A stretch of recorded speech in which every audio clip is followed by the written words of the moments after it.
Good morning, afternoon, evening, ladies and gentlemen. I'm George Moss again here at allpointstv.com, and we're coming to you live at 2 o'clock, and of course you can pick us up anytime at your leisure. We don't just simply sit here at 2 o'clock to 3 and then don't have you to have the opportunity to see us in all of our handsomeness and all of our planning here at the studio. And we are here for you, not only for this program, but all programs here at allpointstv.com. We want you to stay tuned to what we do here, because I can tell you right now from behind the scenes that people are working very hard here, and they come into the studio and we have these chats and we talk about the format of the program, discuss various things, and try to put forth the best program we can.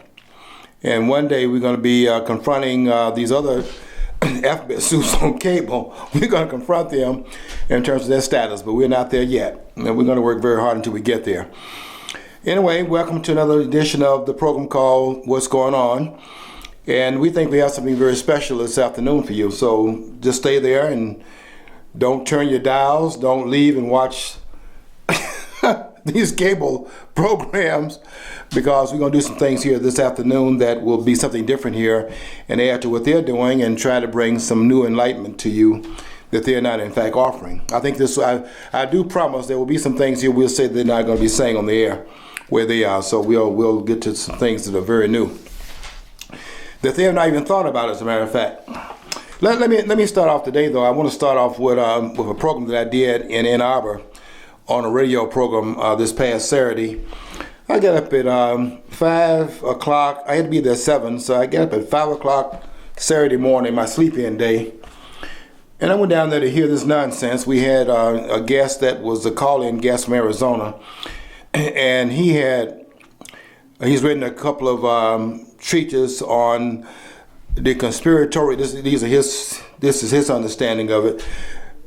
The conspiratorial aspects of the Constitution, and he was going to enlighten me with Article 1, Section 8, Clause 17, which he says has in it a certain hidden message that the people in government understand, but none of us out here in the public can discern, that it gives unlimited power to the government, federal government, and it's a certain hidden meaning in it that was passed down by the framers.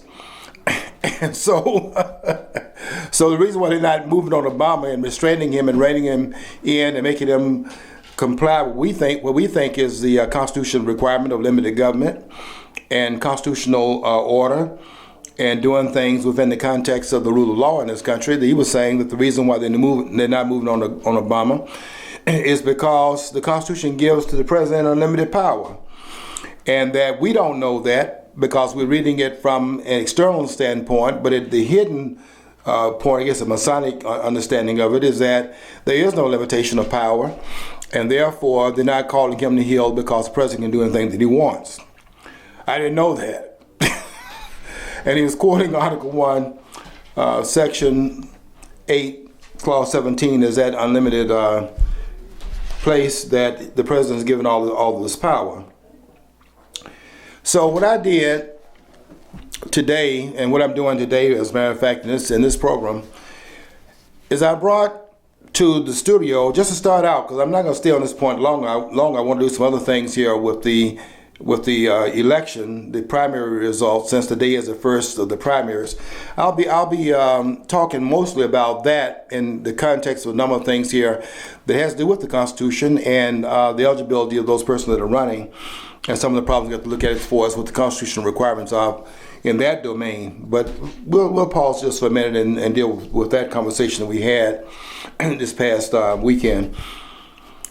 I want to read something to you from the book by Ayn Rand. And one of her many classic works, and anything that Ayn Rand wrote, quite frankly, is classical, because she's one of those out of the box thinkers.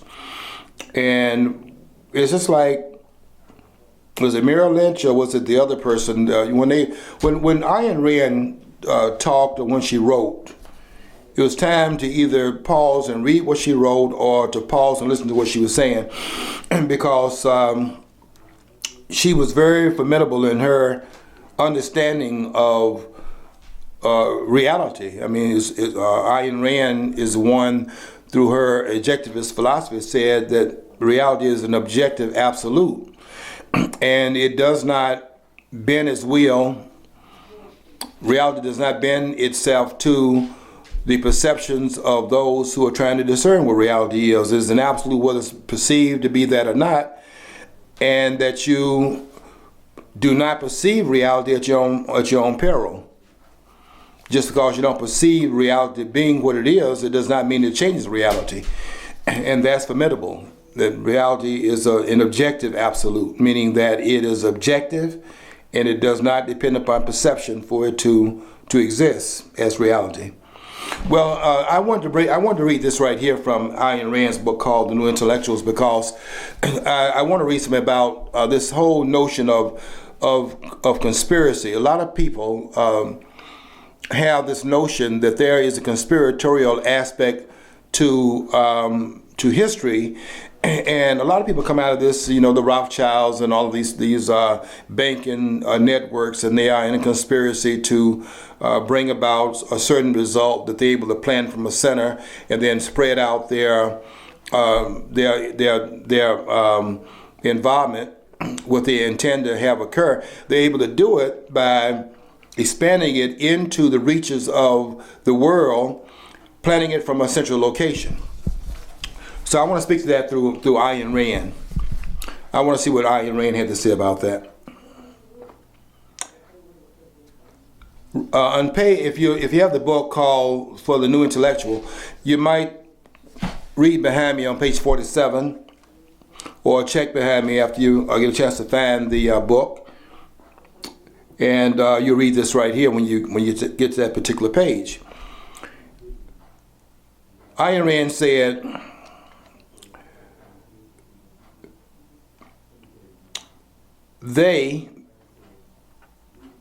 but they have given up any interest in philosophy. They accepted the burden of an unearned guilt. They accepted the brand of vulgar materialists. They accepted the accusations of predatory greed, predatory toward the wealth which they had created, greed for the fortunes. And I think that I could read that, but I think I better go and read. Check that, because that would take us into another domain. I want to stay on this idea of the conspiracy. That would have carried us into something else that I think I need to talk about at another time. But I want to deal with this conspiratorial,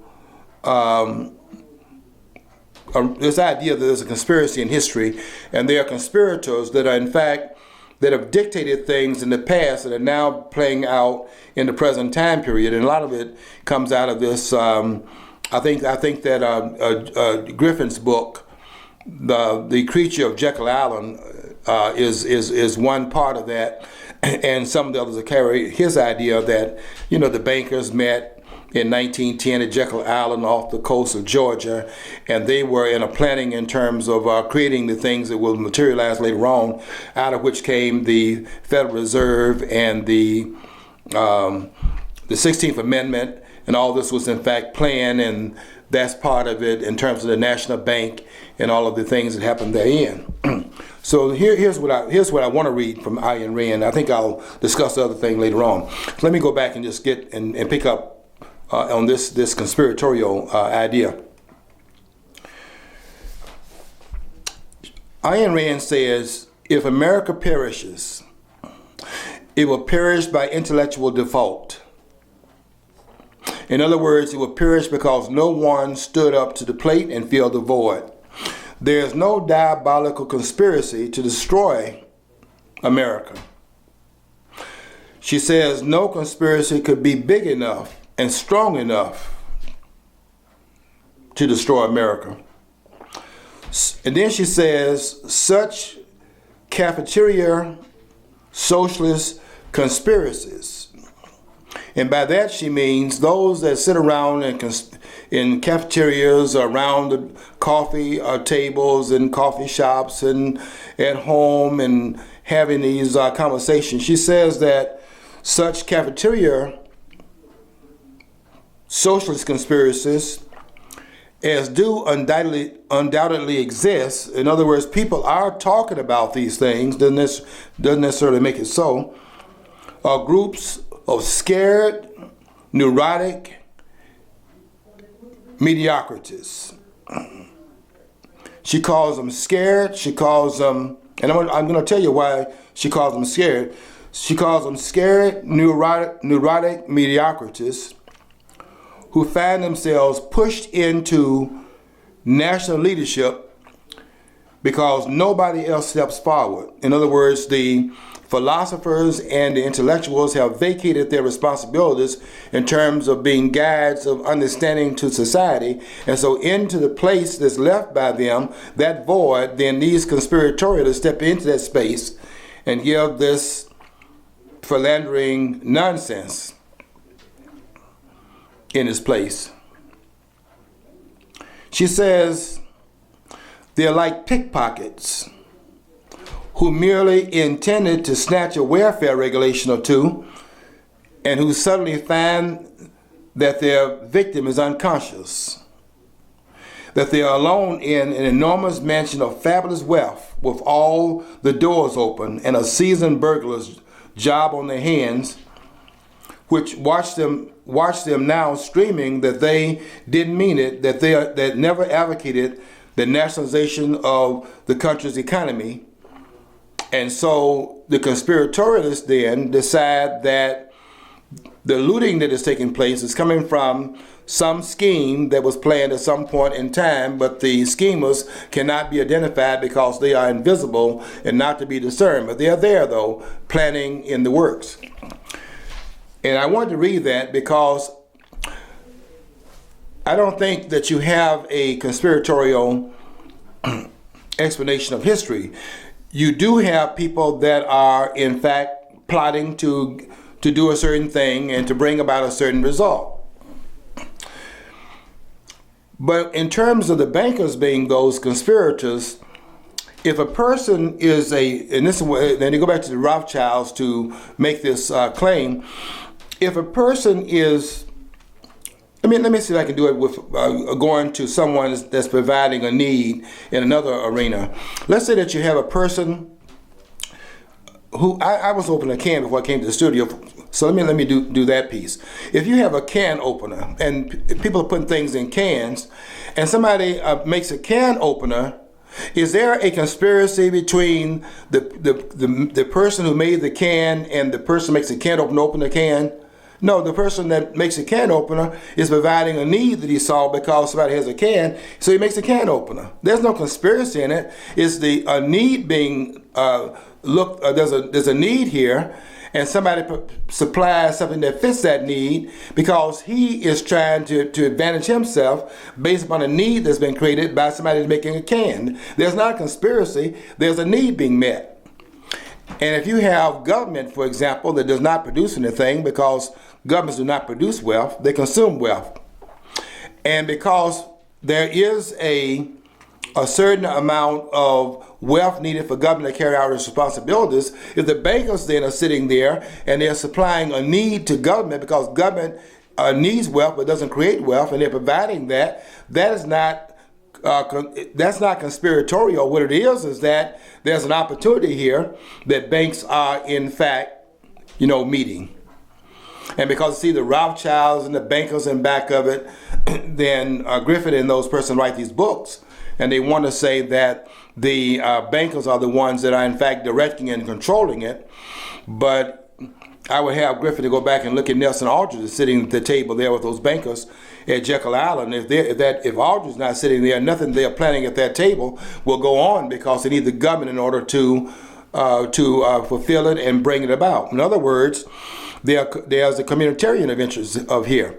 There's a banking interest, and they have the interest in what they're doing, and there's also the government and the politicians have an interest. The politicians have an interest in terms of expanding government, and they cannot expand government without the resources. And that's what I was trying to say on the program this past weekend. I was trying to say that the Constitution is a restrainer of government power. just because it was unable to do that over a period of time, particularly after 1913, that's not because there was this arrangement at the beginning of time in 1787 with the founding of the Constitution. They was unable to do that in the final result of what we have right now, where they broke from underneath the Constitution almost completely in 1913, which is one of the most critical years in this country's history, because a lot of things happened there, one of which was, as we said earlier, the Federal Reserve system was put in place in that year. And then you had the 16th Amendment that was there that gave the federal government the right to go right into the pockets of the taxpayers directly with a direct taxation placed upon the American people, never intended by the framers. But in 1916, the 16th Amendment allowed for that to take place. That was not the intention at the very beginning. The intent was to restrict the government's power to have access to direct taxation. Direct tax was in fact prohibited. Direct taxation was prohibited in Article 1, Section 2, Clause 3. So this is a cataclysmic change. This is a shaking of the spider web of the federal system. And so was the other thing that occurred in 1913, which was the passage of the 17th Amendment. And that probably was the straw that broke the camel's back, that allowed the federal government to get almost totally out of control over time. It did not go out of control in 1913 completely, but it was in fact the foundation laid for it to go out of control. And I would argue with these scholars, and I'm beginning to think that I'm really beginning to question these scholars. I'm really beginning to question them because of what they've been saying lately, like what they did in National Review, for example, when they came out, 22 scholars wrote in National Review, and they put at the top, they put on the front cover of the magazine, the National Review magazine, they put on the front of it, "Against Trump." And I could not believe some of the things in that magazine, where I was really astonished, quite frankly, at Thomas Sowell. And I have to say, I'm really beginning to question, because Thomas Sowell really actually engaged in writing his article in a certain kind of book burning, because Sowell has written something like 42 books. I think another 10, what would you call them, pamphlets. All of them are written on the market forces. After he got rid of his Marxian, view, all of his writings are directed at the market. The market is based upon self-interest. And when he said that Donald Trump has not accomplished anything other than that which is in his self-interest, that's an astounding comment, because the marketplace operates on self-interest. I mean, the person that's actually producing a product is not producing something away from his self-interest. He's producing it because it is in his self-interst.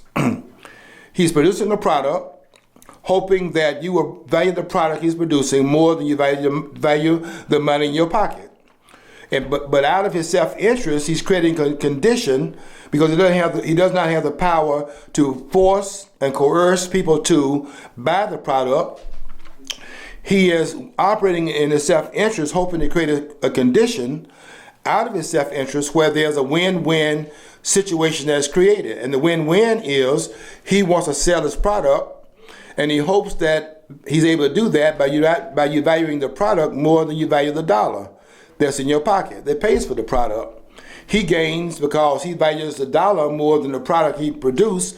You gain because you value the product more than the dollars that you have in your pocket, which you're willing to pay him for that which you produce.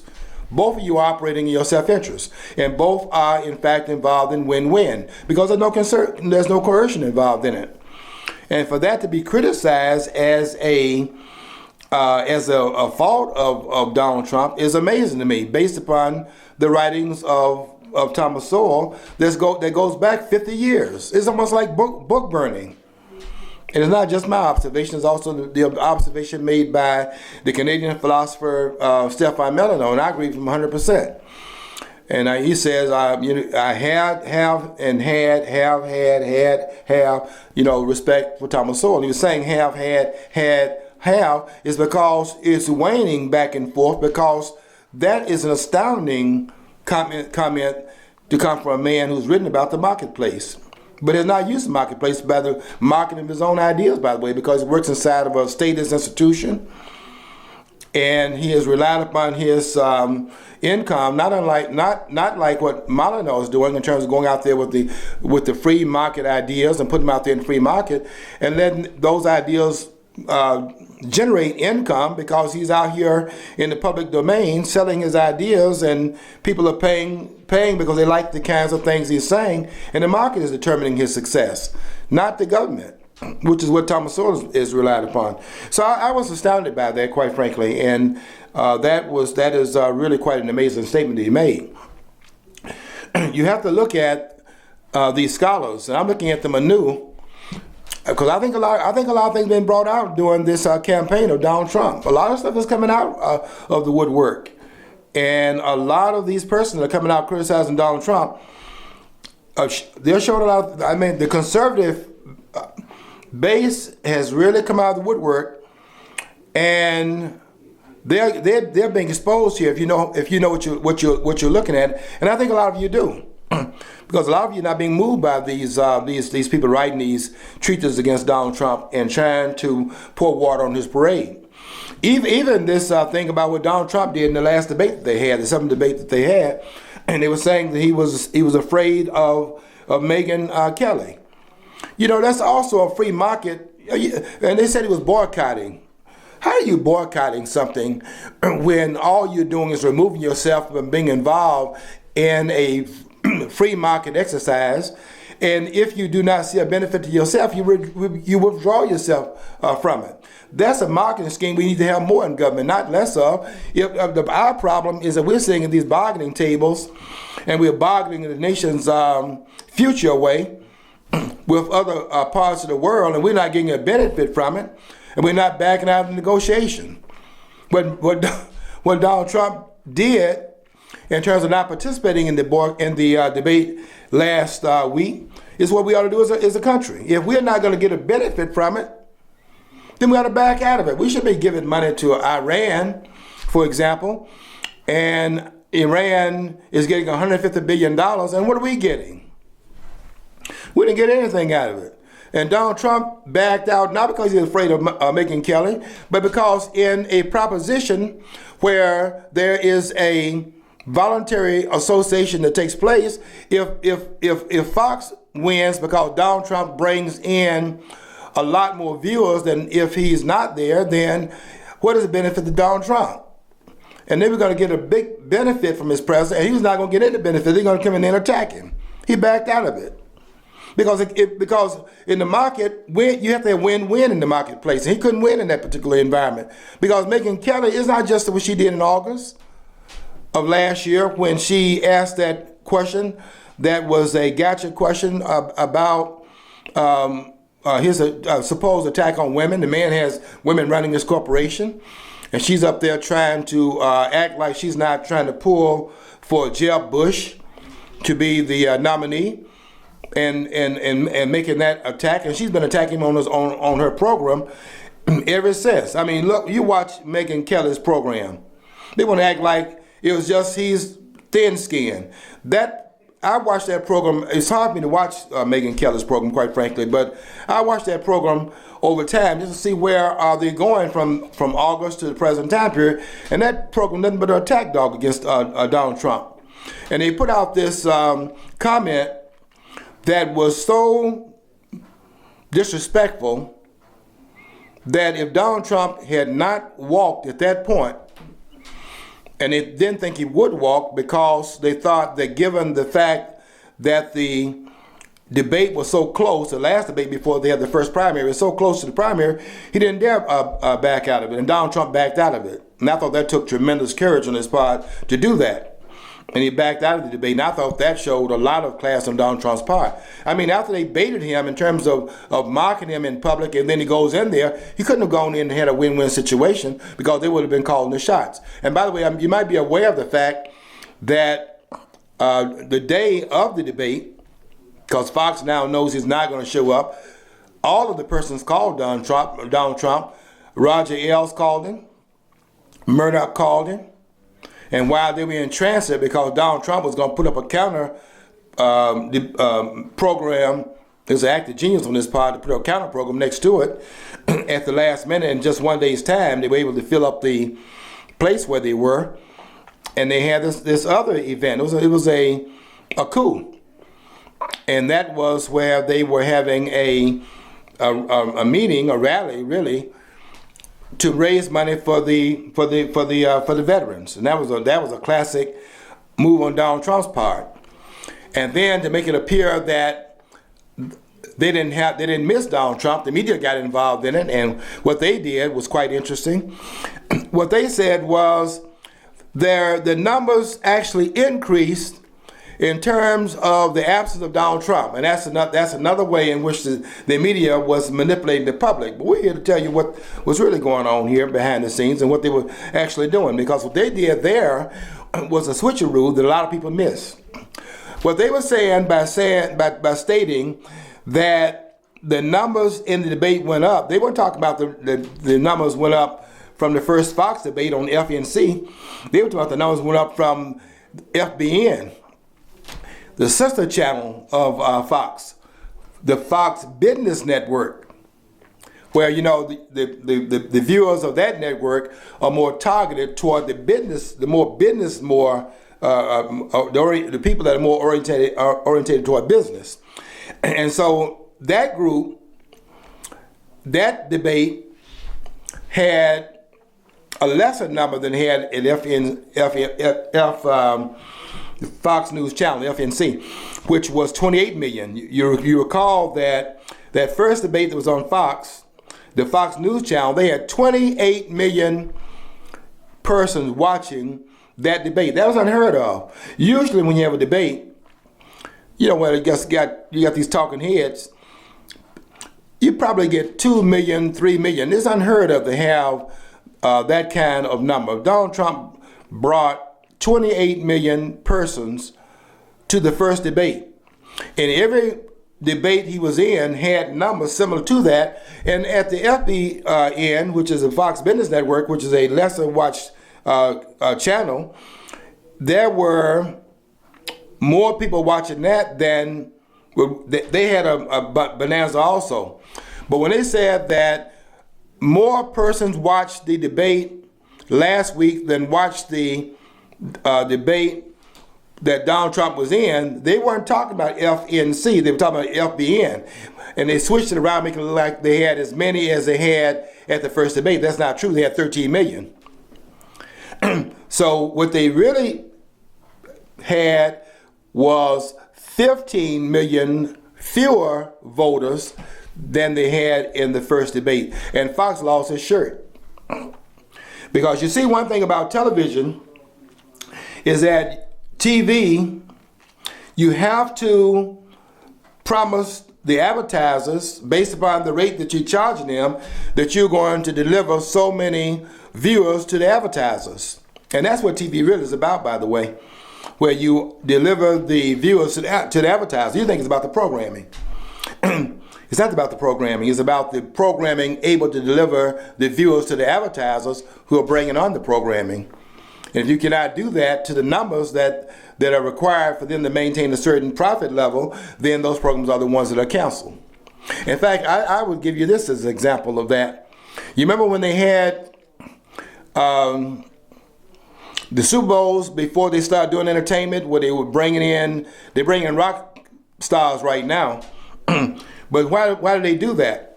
It's because at a Super Bowl, I can't remember which one it was, but at a Super Bowl some years ago, way a long time ago, the viewers during the halftime turned off of the Super Bowl just during the halftime, during the 15, 20, 25 minutes of the halftime, because they're selling a lot of commercials during that time period to make sure they get all the commercials in. And people began to turn the station away during the halftime because it wasn't all that entertaining.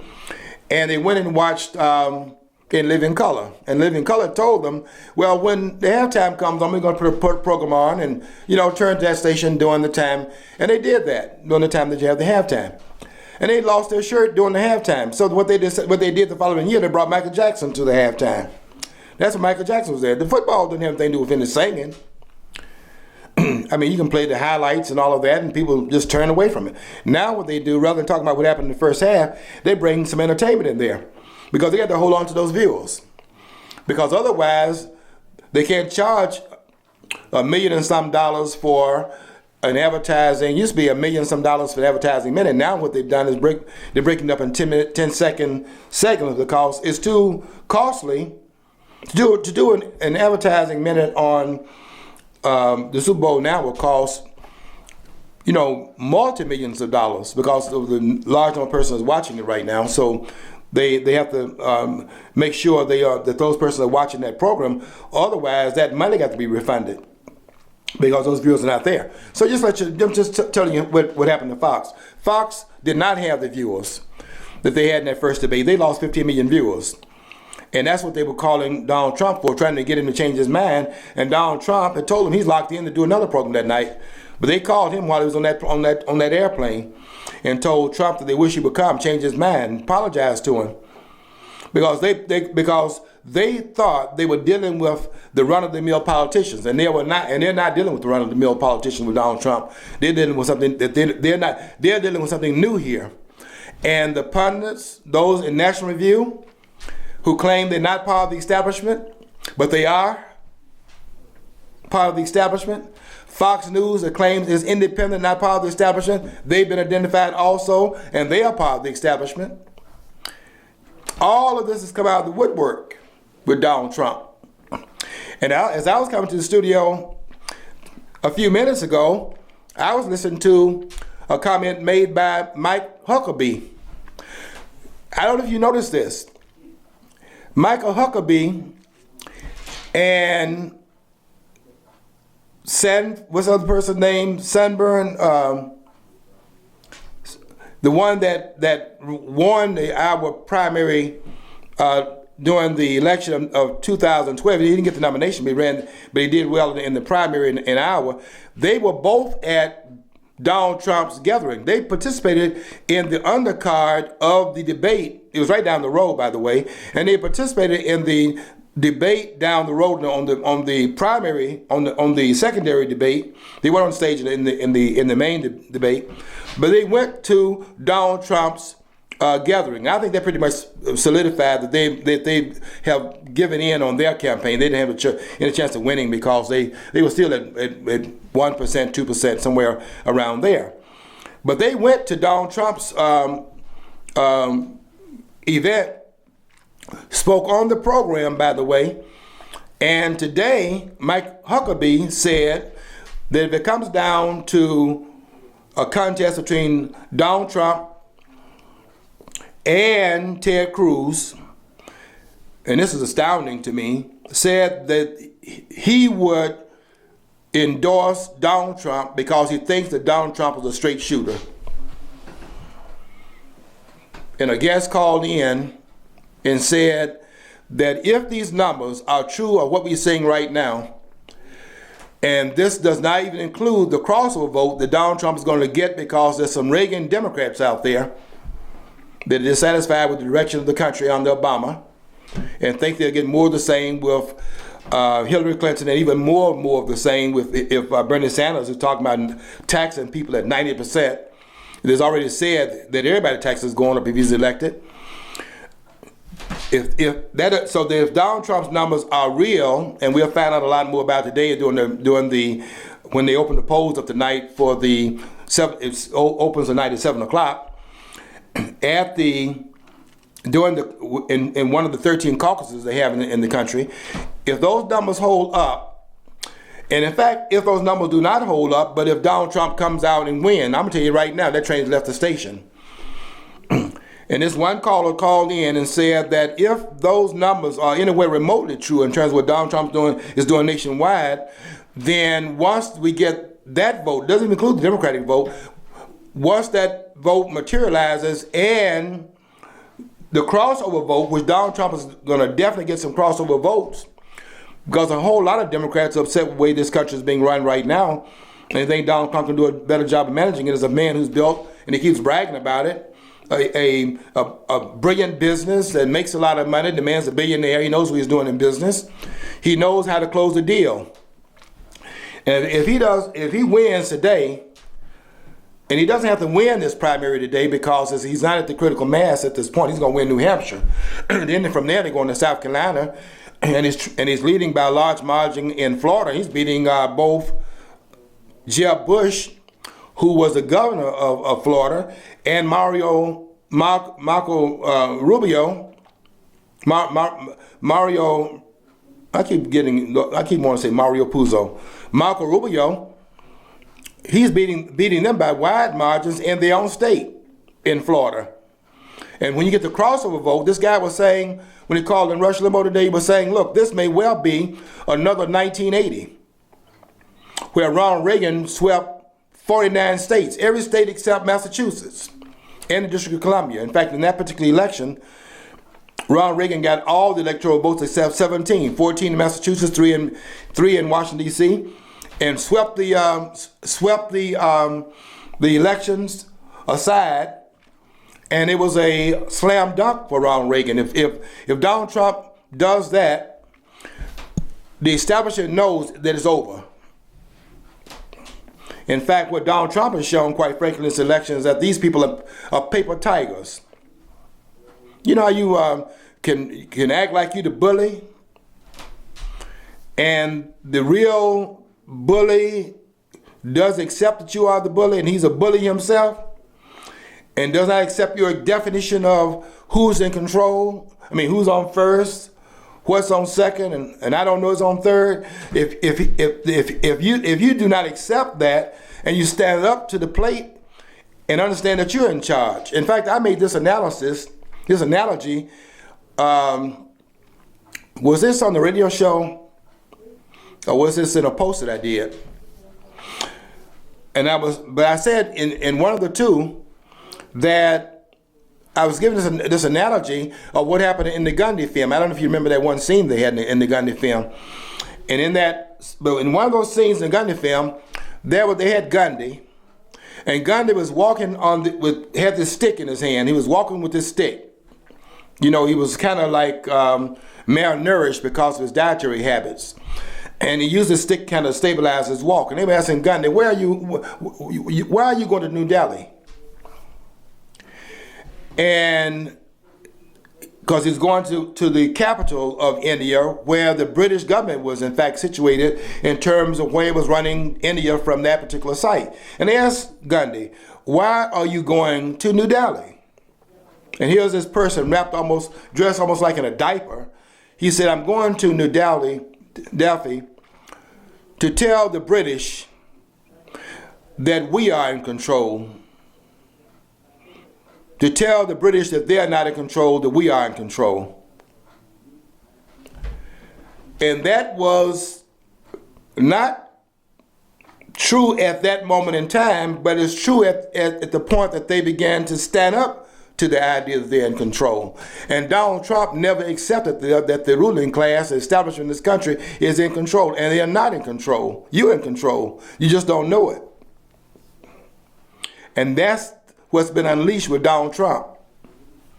Anytime you have the establishment calling him and begging him to come and participate, when they told him the things they told him, thinking he would participate on their terms, when he did not do that, they got on the phone calling Donald Trump up because they're paper tigers. They're not in control. The 300 million people are in control. The people in Oregon are the ones in control.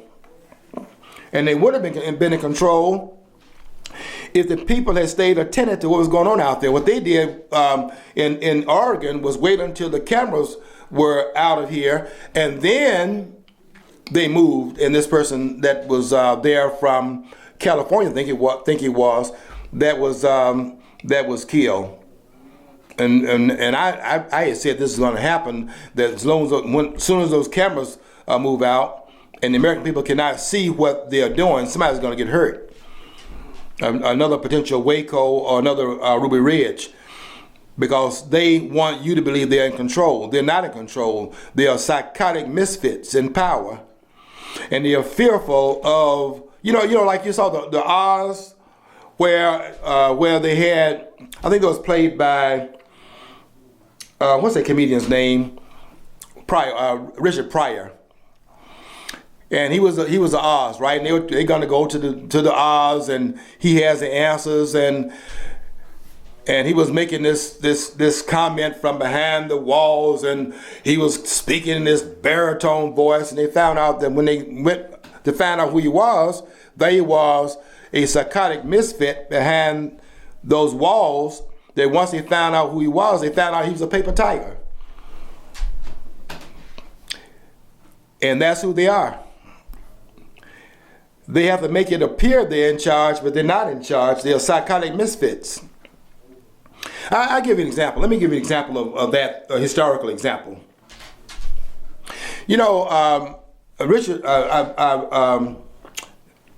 Woodrow Wilson. Let me give you that example. I was going to say Richard Nixon and talk about Watergate, but let me do something with Woodrow Wilson on this one. Woodrow Wilson campaigned, if you recall, in 1916, running for re-election, and he said he kept us out. He campaigned on the slogan, "He kept us out of war." That's not true. The American people kept us out of war. And Woodrow Wilson dared not take the country to war before he was able to campaign and win re-election, because he knew if he did that, the American people who stood against getting the U.S. involved in war would have turned him out. But look at what happened when he got elected, though, and when he got inaugurated for a second term. He was elected again and saying he kept us out of war. Ran in November of 2016, was inaugurated March 4th, 2017, and in April, the next month, the president got the U.S. involved in World War I. He dared not do it before the election. So who kept the country out of war? The American people did it. They did it because they are more principled than the politicians are. In fact, the reason why you have war is because people in power don't have any principles. That's why Donald Trump is making this point, by the way. Donald Trump is doing a lot of things here that we need to pay attention to. Donald Trump is saying that he wants to strengthen the military in this country. And he says that it will be the cheapest thing we can do, because if you strengthen the military, nobody's going to mess with us. And you know what? When a person knows what you stand for and they are clear about your principles, then the likelihood of going to war is reduced. You know why we are in war right now? We are in war because the country doesn't stand for anything. They don't know where America is. And that's why everybody's challenging America. They're challenging Obama every day somewhere in the world. This man is being challenged because they understand this man doesn't stand for anything. The man has no principles. And when they find out that you're resolute around the world, the point is that warfare is greatly reduced. You see, I said in my post yesterday, I said I believe in war. I believe in war. I believe in fighting every day over principles. But I don't mean hurting anybody, because you don't have to. Because once they understand you're willing to fight, then you don't go to war as often, because these are your principles.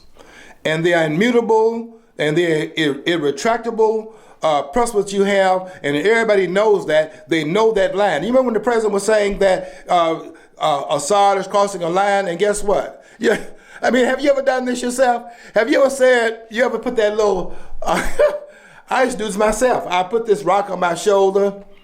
They didn't know what I was doing. I was backing up, trying to get closer to home, because they were faster than I was. I knew I couldn't run fast for a long period of time and get to my yard. So I would tell them to knock this off. And they knock it off, and I said, okay. I had back up a little bit. I said, okay, knock this off. And they do that, and I kept on backing up. By the time that they knocked the fifth rock off, because they kept putting the rock up there. Because I wasn't standing on anything. I was getting ready to run. And they kept knocking it off. By the time they knocked the fifth rock off my shoulder and thinking that it's now on. I then turned and booked and got to my front yard. But the point was, the next day the bully was after me because I ran. It was only when I stopped running. And some parents, by the way, in that time period, when they saw their children running home from school every day, they lock the door and make the children turn because they don't have no choice now. And that's when the bully stopped. I learned that lesson. I might have learned that lesson in what, 6th grade? Somewhere around 6th grade, I think it was. When I stopped running from the bully, I found out I didn't have to run anymore. The other person had to run.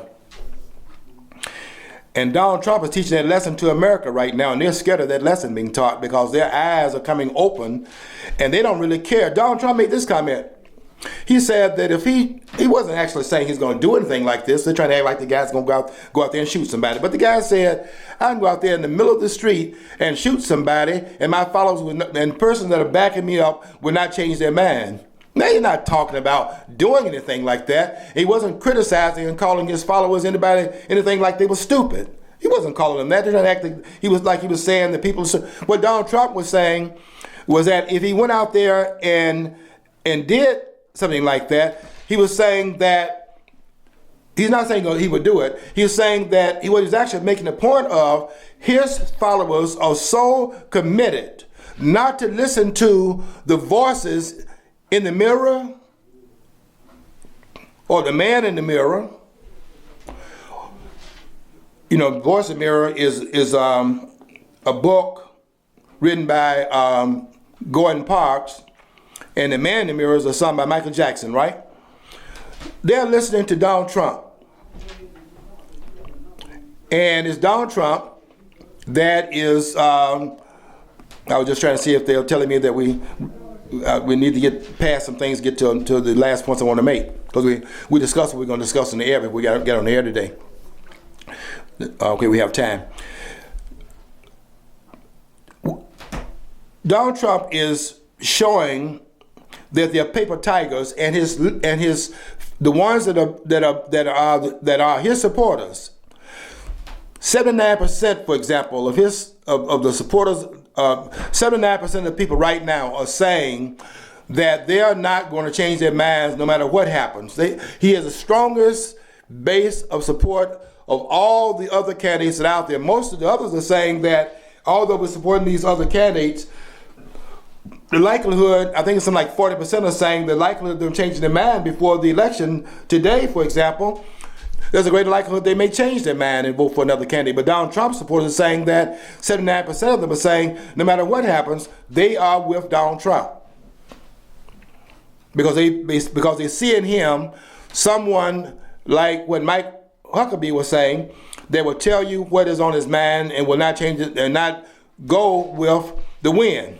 Will do that which is based upon his principles and that which he stands on, which people have now understood that Donald Trump is going to give it to you straight. And Huckabee was saying that today. He was saying that he would support Donald Trump because when Donald Trump says something, you can take him at his word. And that's quite something different in the political arena. And we haven't had that over the course of time with these politicians. And the people have gotten to a point now where they're not listening to mainstream media. They're listening to Donald Trump, who is opposed to mainstream media, and expose them at those in the media at the same time, including Fox, which was touting itself as the conservative voice. Fox is not a bit more conservative in terms of its outlook. I mean, they talk the conservative line, but when I look at what they're doing over there, in fact, Donald Trump said that he's gotten fair treatment on CNN. He's gotten with Fox. Bill O'Reilly's been fair to him, and Sean Hannity's been fair to him. But there's been look at what's happening in those other programs. I would say that Greta Van Susteren has been. She's right down the middle, although I think she's more on the liberal side than she is on the conservative side. Judge Jeanine has been pro Donald Trump, to be honest with you, on her program, which she hasn't been on for the last 2 weeks. They've been crowding her out with special programs and with I think it was quite interesting. They replayed during a 9 o'clock segment this past Saturday. They replayed the debate. She's counseling out of her program on Saturday, and I think that's quite interesting that happened. But be that as it may, if this election jumps off today, the way the polls indicate, right now he's trailing. Right now, Ted Cruz is trailing by 5 percentage points. If that is true, if Donald Trump wins by any percentage point, then it's off to the races. And I would not be surprised at all if he runs a table in the primary. And I think it'd be a cakewalk when he gets to the general. What I want to say in the last part of the program, I want to go to the Constitution, because I'm doing a 2-part series right now on. The title of my article today was "Oh Canada." Oh Canada, why are you making it so hard on us? And the reason I'm writing that post is because Canada is going to create if Canada could create a constitutional crisis for us in terms of Ted Cruz's candidacy. And what I mean by that is this. In fact, I said in my post today, there's a second American dilemma. The first being the one that's written about by the Swedish sociologist in 1944, Gunnar Myrdal, who wrote a book called The American Dilemma in 1944. Remember that book was about race. And we solved that dilemma, by the way. You can keep talking about it until the cows come home. That dilemma has already been resolved. You can keep making this stuff up that one person doing something and acting is a blanket across the whole country and the Klan is riding again. You can keep running that narrative till the cows come home.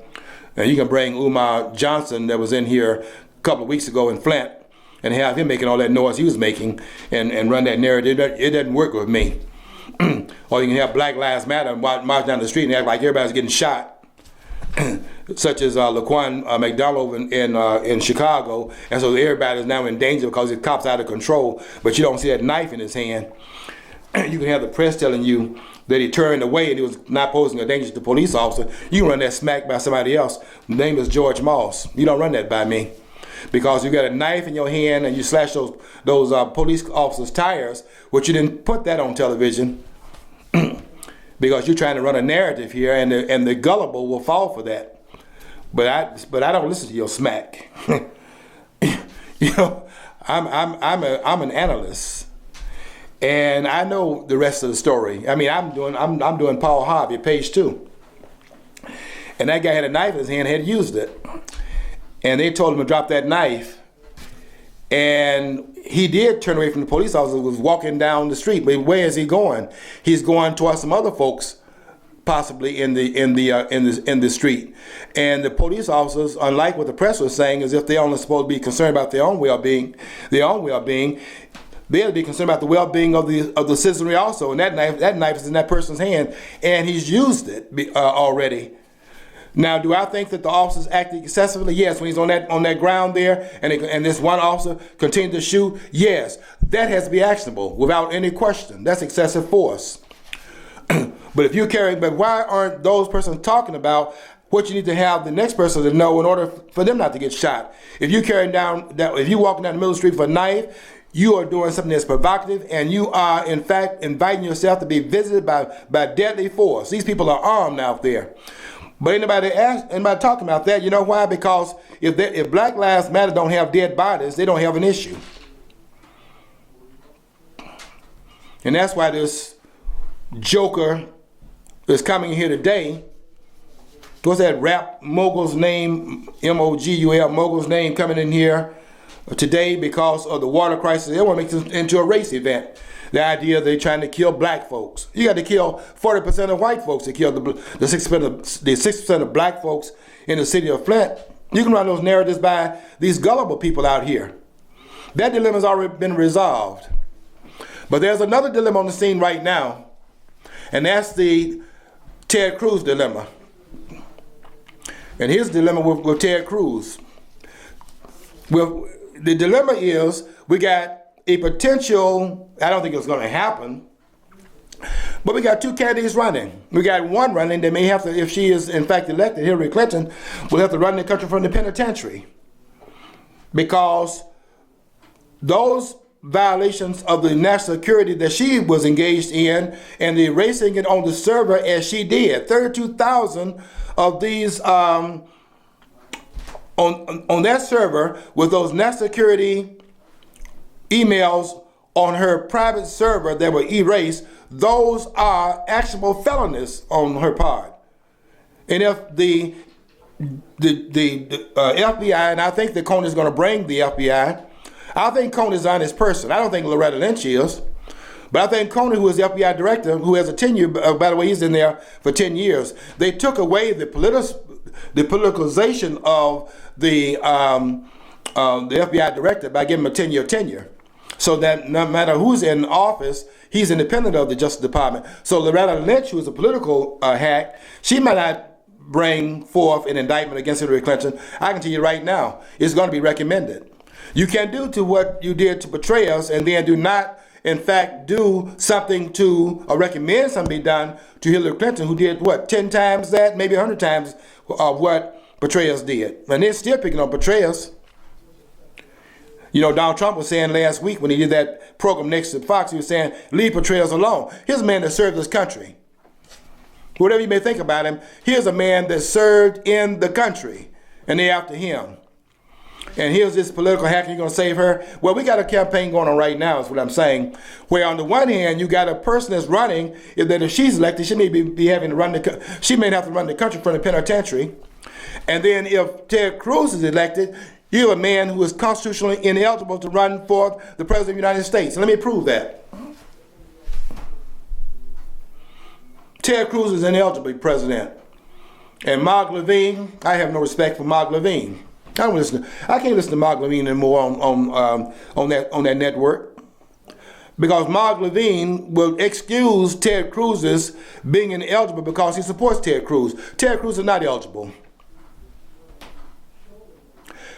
It's in violation of Article 2, Section 1, Clause 5. Shut up.